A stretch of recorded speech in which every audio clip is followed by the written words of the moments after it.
Diddy's ex wrapped up her testimony today after 4 grueling days on the stand. She might have a lawsuit, too.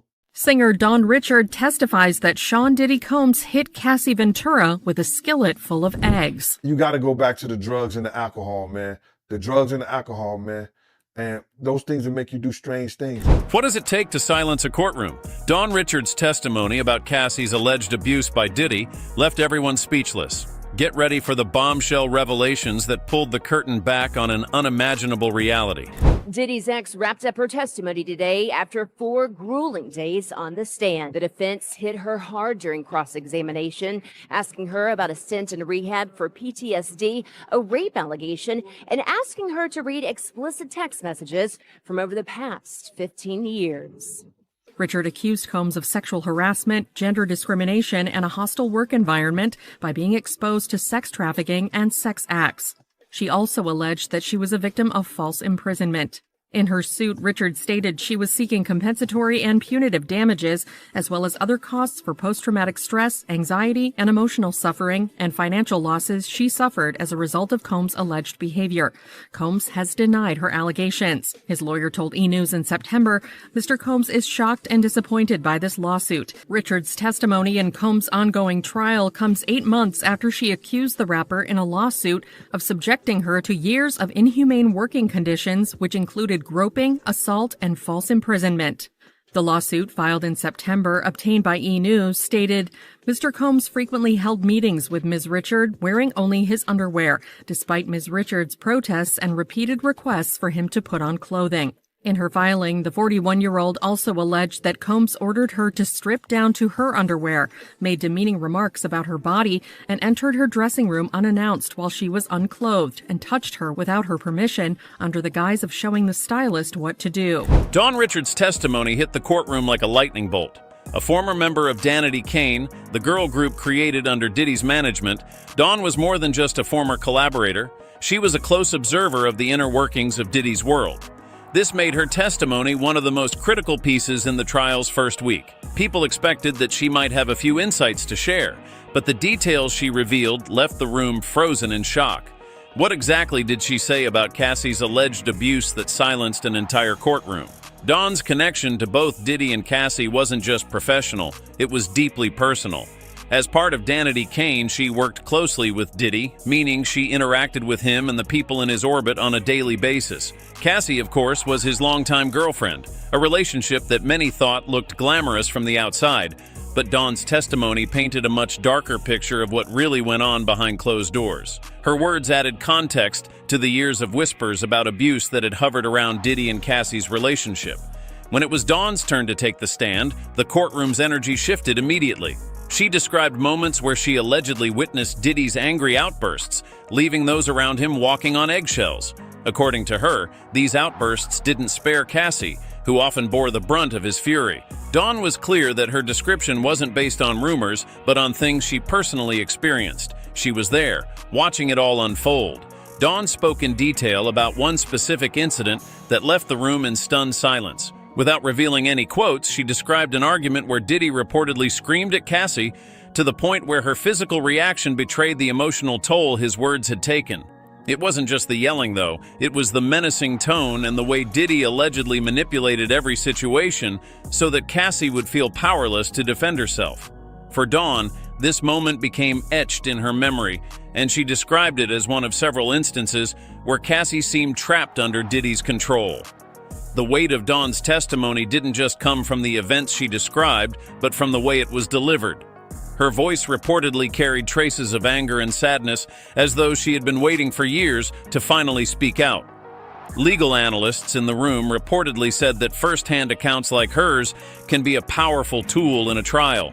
It's one thing to hear allegations in a general sense, but it's another thing entirely to have a witness recount specific events they observed. For the jury, this sort of testimony brings the allegations to life in a way that's hard to ignore. And Diddy's reaction? That was another story entirely. As Dawn spoke, reporters in the courtroom described his body language as defensive, almost as though he wasn't prepared for her to be so direct.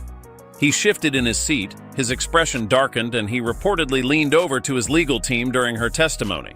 While he didn't interrupt, it was clear he wasn't happy with the picture Dawn was painting, and for good reason. Her words weren't just undermining his carefully curated public image. They were adding weight to Cassie's claims in a way that couldn't be ignored. But the moment that really landed with the jury, and the public watching from the outside, was when Dawn reportedly said she believed Cassie spent most of her time just trying to survive. Those 5 words hit like a hammer, summing up years of alleged emotional and physical abuse in a way that left many in the courtroom visibly shaken. It wasn't just about the arguments or the alleged control Diddy exercised. It was about how Cassie had apparently lived in a constant state of fear and isolation, with no clear way out. Dawn's testimony wasn't just another piece of evidence. It became a turning point in the trial, creating a ripple effect that would inevitably influence how the jury viewed Diddy moving forward. Her account tied into the larger narrative being built around the alleged abuse, adding another layer to the case that the defense will undoubtedly struggle to counter. As the first week of the trial came to a close, Dawn's words hung in the air. They weren't just about her memories, they were about shining a light on a situation that had been hidden for far too long. And with more witnesses expected to testify in the coming days, including others close to Cassie and Diddy, the courtroom is bracing for more revelations. What's next for this trial? Only time will tell, but for now, Dawn's bombshell testimony has set the stage for what could be a defining case in the world of celebrity justice. If she witnessed, and she's saying that she witnessed a gangbang, which actually we know it as called a train. And she worked on the album, The Train to Paris. And like I heard one of the YouTube, it could be Tistel, say that we didn't know what the train to Paris meant. But now we know that the train to Paris was a train in Scotland. It wasn't a train in Paris, it was a train in Scotland. Every time I have a witness doing something is when 2 guys and 2 girls will go in the room. And that was just regular. And however they did it, whatever they did, that was their business. But he gotten bold enough, whereas that he would do that in front of Dawn and other people at a poolside in Scotland. You sure it was Scotland, man? Danity Kane alum Don Richard, who began working with Sean Diddy Combs while competing on his show Making the Band in 2004, took the stand after Cassie wrapped her testimony May 16th. Richard joined Combs' group Diddy Dirty Money after Danity Kane disbanded. While on the stand, she told jurors that she saw Combs hit Ventura with a skillet full of eggs at his Los Angeles home in 2009. Richard testified per NBC News. He came downstairs asking where his phone was, and he threw her to the ground. He attempted to kick her. She fell to the ground and went into the fetal position, literally trying to hide her head. In addition to striking Ventura with the skillet, Richard said Combs put his arm around the singer's neck and took her upstairs before she heard glass breaking. Richard added, "I was scared for her. I was scared to do anything." The courtroom drama hit another level when a shocking piece of evidence was introduced, an audio recording featuring Cassie. On the tape, she's reportedly heard threatening a Diddy associate who allegedly had video footage of a heated confrontation. The courtroom atmosphere shifted immediately. What could be so explosive that even the jurors were left visibly stunned? That recording marked a turning point in the trial.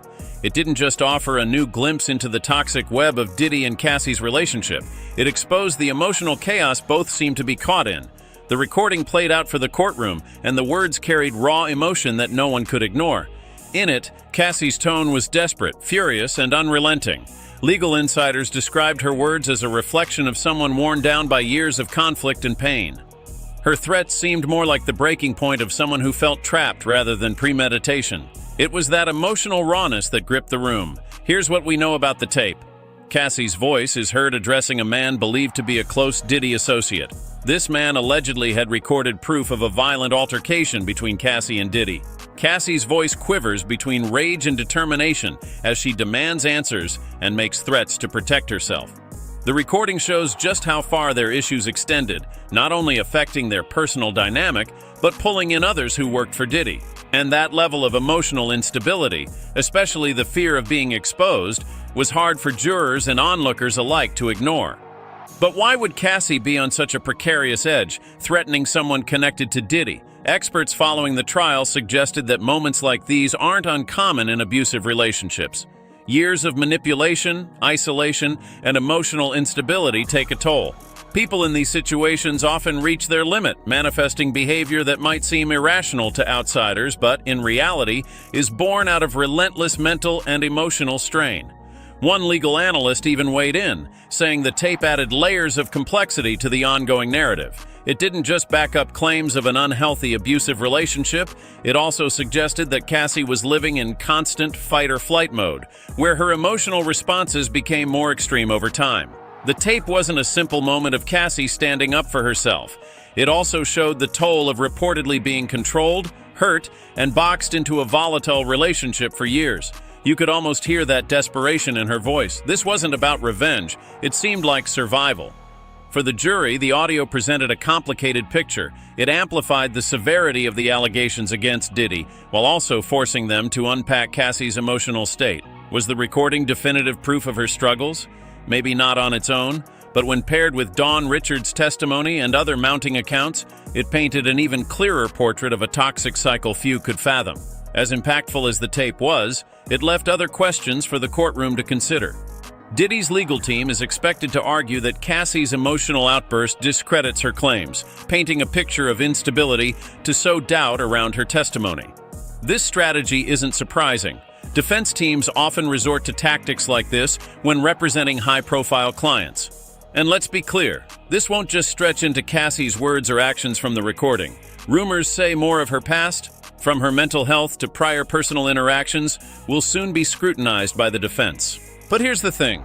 The tape isn't just about one moment of anger. It's about the dynamics behind it. For years, Diddy has been portrayed as an untouchable figure in the music industry, while Cassie has been cast as the girlfriend, her role often reduced to silence or submission in the public eye. That tape cracks that facade wide open. The courtroom wasn't just hearing Cassie's anger, they were hearing her struggle to reclaim power in a relationship where it seemed like she often had none. What comes next could upend everything. Will the defense lean harder into discrediting Cassie? Or will more testimony, tapes, or evidence further dig into the realities of their relationship? One thing's certain, the jury is now dealing with not just a trial, but a deeply tangled story of power, control, and emotional fallout. And the next move could change everything.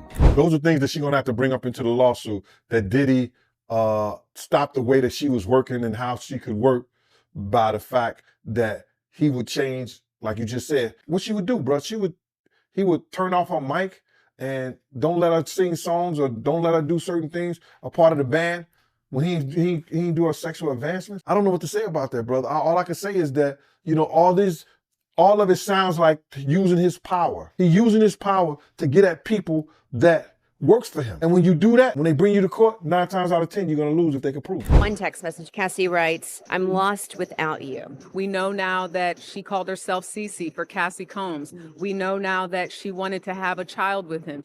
Jurors also heard an audio recording where Cassie could be heard threatening to kill a Diddy associate who had video of one of her freak-offs with Diddy. The jurors were shocked. I saw the eyebrows raised. Cassie was asked about receiving a FaceTime from her now husband while she was having sex with Diddy. I think they're trying to use what they can, again, to discredit her as a witness. The defense team's strategy to shift the focus onto Cassie's past may have seemed calculated at first, but it ultimately brought new dimensions to the case, ones they likely didn't anticipate. By highlighting Cassie's time in rehab, her struggle with PTSD, and a rape allegation from earlier in her life, they intended to dismantle her credibility. They wanted to frame her as emotionally unstable and unreliable, hoping that these personal battles would weaken her testimony in the eyes of the jury. But their plan came with unintended consequences. Instead of undermining Cassie, it painted a picture of a woman dealing with deep trauma and systemic manipulation. Legal analysts following the trial pointed out that this tactic inadvertently amplified the idea of vulnerability. By bringing up her struggles, the defense might have actually strengthened claims about the emotional control Diddy allegedly exerted over her. Cassie's past experiences, rather than discrediting her, made it clearer how someone like Diddy could exploit those vulnerabilities to maintain control in their relationship. One of the biggest talking points was the introduction of intimate text messages between Cassie and Diddy, including one where Cassie wrote, "I'm lost without you." The defense leaned heavily on these messages to paint her as emotionally dependent and to suggest that their relationship, while stormy, was consensual and mutual. But these texts only served to highlight how complex and fragile their dynamic really was. Experts have pointed out that trauma survivors often express attachment to their abusers, Not because their suffering didn't exist, but because they've been manipulated into believing they have no alternative. The courtroom heard these texts alongside claims from the defense that Cassie's emotional state disqualified her ability to provide a clear, reliable account of what happened during her relationship with Diddy. Legal insiders said this approach often targets not only a person's testimony, but their entire character. Survivors of abuse frequently face this kind of scrutiny, especially in trials involving high-profile defendants. It's a known legal strategy: highlight inconsistencies, bring up personal struggles, and attempt to create just enough doubt to sway public and jury opinion. But in Cassie's case, this tactic might have done more harm than good for the defense. Instead of poking holes in her story, it added depth to the narrative of someone who endured years of control and manipulation. By forcing Cassie to relive and defend these moments from her past, the defense may have unintentionally drawn more attention to Diddy's potential manipulation, especially considering their stark power imbalance during their years together. Many who followed the case noted how these revelations about Cassie's mental health and personal history only added layers of believability to her allegations. Her battle with PTSD and her rehab stint were reframed not as weaknesses, but as potential consequences of living through an abusive, toxic relationship. Instead of casting doubt on her words, this particular line of attack seemed to invite questions about how much of Cassie's emotional pain was a direct result of her dynamic with Diddy. In presenting these arguments, the defense may have hoped to distract from earlier testimony and evidence, but instead, they created a more nuanced portrayal of Cassie as someone trying to navigate unimaginable circumstances. If anything, it emphasized how trapped she may have felt, emotionally, mentally, and even physically, in their relationship. This unexpected shift in courtroom dynamics is already influencing the way the jury perceives the case. These details push the story beyond just text messages or isolated incidents. It's becoming clearer that this is a story about patterns of behavior, power imbalances, and the toll it takes on those involved. And with more witnesses waiting to take the stand, including former Danity Kane members and people from inside Diddy's professional circle, the narrative is only becoming more complex. Whether intentional or not, the defense's tactics to discredit Cassie might have only underscored the severity of her claims. As the trial progresses, the testimonies of others familiar with Diddy and Cassie's relationship will likely continue peeling back layers of this already explosive case. Unfortunately, we're all going to take a disgusting trip to his seedy, awful world. You know, the man has no class. He has no kindness in his dark, dark heart. And he's depraved. That's my opinion. This is a depraved, disgusting individual. The facts are the facts, the texts are the texts, and I think that the evidence will be clear. That Ventura had a choice and that she chose to participate in those sexual encounters. Where she is entertaining other people in the bedroom. He enjoyed having the freak-offs. She's being asked specifically about the drug use. She is clearly excited about a freak-off. Aubrey O'Day is the next name making waves in this already explosive trial. As another former member of Danity Kane, she's stepping forward to give her own account of life under Diddy's management. What does she know? What has she seen?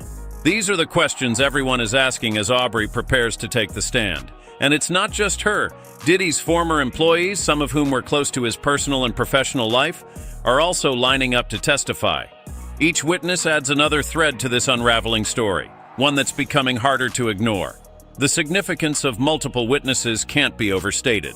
Dawn Richards' testimony already sent shockwaves through the courtroom, giving a harrowing glimpse of Cassie's alleged abuse. Her words forced the jury to reconsider Diddy's carefully constructed public image. Now, with Aubrey expected to speak, the patterns of control and toxicity that are being alleged might become even more detailed. She brings a unique perspective, having firsthand experience working with Diddy during Danity Kane's peak and, likely, seeing what went on behind the scenes. That's what this trial is building toward. Not isolated incidents, but a potential pattern of behavior. Aubrey's testimony feels especially crucial because of her history of being outspoken about the challenges of working under Diddy. Over the years, she's been vocal in interviews about his tough management style and high-pressure environment. While she hasn't directly accused him of abuse in the past, her willingness to speak out makes her testimony something to watch closely. If she corroborates any of the claims made by Cassie and Dawn, it could paint a compelling picture of consistent behavior that spans years. This is exactly what legal experts say makes multiple testimonies so powerful. They create a chain of stories that are harder to dismiss or discredit. Dawn's testimony, for example, detailed instances where she saw Cassie allegedly subjected to Diddy's outbursts and manipulation. She described moments that left Cassie visibly shaken, and she emphasized how the pressure and control seemed ever present in their relationship. Those details alone made an enormous impact. Now, with someone like Aubrey following that up, the jury will begin to see these accounts not as isolated events, but as pieces of a larger pattern, and once a pattern is established, it becomes almost impossible to argue that these situations were isolated accidents or misunderstandings. What makes this even more striking is the inclusion of former employees. These aren't just people who were in Diddy's circle. They were working for him, handling his day-to-day business. Their testimonies could potentially fill in some of the blanks, giving more context to the private moments that have already been described in the trial. Did they witness the alleged abusive behavior firsthand? Or were they indirectly involved by being instructed to cover things up? The weight of their words will depend on what specifics they're able to provide, but their presence alone raises questions about what they know and why they're choosing to speak out now. The impact of having so many witnesses lined up can't be ignored. Legal experts say that as more people step forward, the case against a defendant becomes more credible. Consistent narratives between different people strengthen the accusations, especially when witnesses come from different perspectives, some personal, like Cassie and Aubrey, and some as professionals, like the former employees. It forces the defense to work harder to cast doubt on each individual account, a strategy that becomes less effective the more people there are to contradict it. So what might Aubrey reveal? That is the looming question. Will her testimony be the next bombshell moment in a trial already full of them?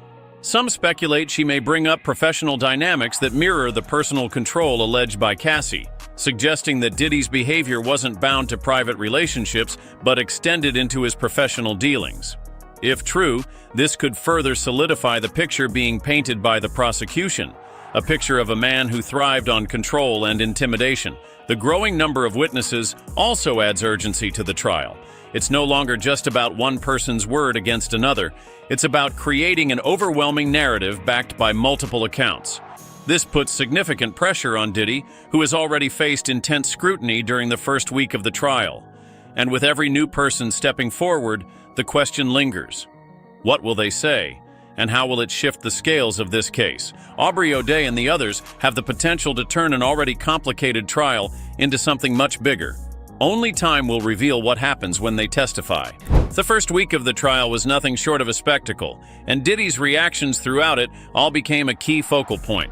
Seated at the defendant's table, he tried to maintain the composed, powerful demeanor the public has come to associate with him. But as the trial unfolded, the cracks began to show. In a courtroom overflowing with tension, every movement, every glance, and every shift in his expression was scrutinized, not just by the jury, but by everyone present. And what happened when his composure cracked? That's what has everyone talking. The atmosphere in court was described as heavy, almost suffocating at times, especially during the testimonies and evidence presentations. All eyes were on Diddy as Cassie took the stand and recounted details of their relationship. She spoke about moments of alleged control and abuse, and paired with Dawn Richards' haunting testimony, the accusations became much harder to brush aside. Diddy, who had appeared stoic at the trial's start, became noticeably uneasy during the more intense testimonies. Observers picked up on the ways he squirmed in his seat as Cassie spoke, the tension in his jaw tightening as her words painted an unflattering portrait of a man who once seemed untouchable. As the defense cross-examined Cassie, Diddy seemed to regain some confidence. The lines of questioning, targeting her past struggles with PTSD and rehab, may have appeared to bolster his case. But observers noted that while Diddy often whispered to his defense attorneys during these moments, his demeanor changed entirely when explicit texts and audio clips were presented. His calm exterior would briefly falter, his eyes narrowing, his posture stiffening. The evidence seemed to carry weight in the room, not just for the jury, but for him as well. The jury's own reactions to the evidence, notably raised eyebrows during the playback of the explosive audio recording, shifted the dynamic in the courtroom entirely. This was no longer about public perception. This was about real people weighing the gravity of Cassie's allegations against Diddy. Historically, celebrities in high-profile cases often rely on a controlled image to influence the court of public opinion. But for Diddy, that control seemed to slip. High-pressure moments like these can leave even the most well-trained public figures exposed, and this trial is no exception. What truly left the courtroom on edge, though, was when Diddy's emotions visibly boiled over after Don Richard delivered some of the most damning testimony thus far. According to those in the room, his face darkened, his body language grew defensive, and he leaned aggressively toward his team, whispering furiously. For someone who built a career projecting power and authority, this loss of control served as a stark contrast to the image he's long cultivated. It was a moment, insiders say, that captured the jury's attention in ways even the evidence itself couldn't. But this is bigger than what happens inside the courtroom. The fallout from this trial has begun to seep into the public's perception of Diddy's legacy. For years, he has been a titan of the music industry, a self-made mogul who built an empire on charisma and a larger-than-life presence. Now those same traits seem to work against him. Each time his composure cracks, be it through visible frustration, whispered exchanges with his lawyers, or even the apparent discomfort in his expression, the jury isn't just witnessing a powerful man on trial, they're watching something unravel. And when jurors sense vulnerability, it can often widen the space for doubt, which works against someone as calculated as Diddy. What makes this trial even harder to predict is the weight of what's still to come. With more witnesses expected to testify, including Aubrey O'Day and former employees, the pressure on Diddy is poised to intensify. How much more evidence will stack up? How many more first-hand accounts will corroborate what Cassie and Don have already revealed? Diddy's reaction so far has shown that even he knows the stakes are high, not just for his legal fate, but for his entire career and legacy. The next weeks will likely see the courtroom grow even more emotionally charged. For Diddy, the real question is whether he can maintain his composure as more damaging moments surface. Will his reactions continue to chip away at his carefully built public image, or will he find a way to regain control when it matters most? With more bombshell revelations expected, this trial is far from over, and we're left wondering, what happens next? The Diddy trial is more than just a celebrity scandal. It's a wake-up call about the realities of abuse in powerful relationships. Testimonies like Don Richard's have pulled back the curtain on the alleged emotional and psychological manipulation that often hides in plain sight. Cassie's struggles, even under cross-examination, highlight the incredible resilience it takes for victims to speak out despite intense scrutiny. This case shows how power and control operate behind closed doors. Stay informed, support victims, and don't let stories like this disappear. The next chapter of this trial might change everything we think we know. Stay tuned.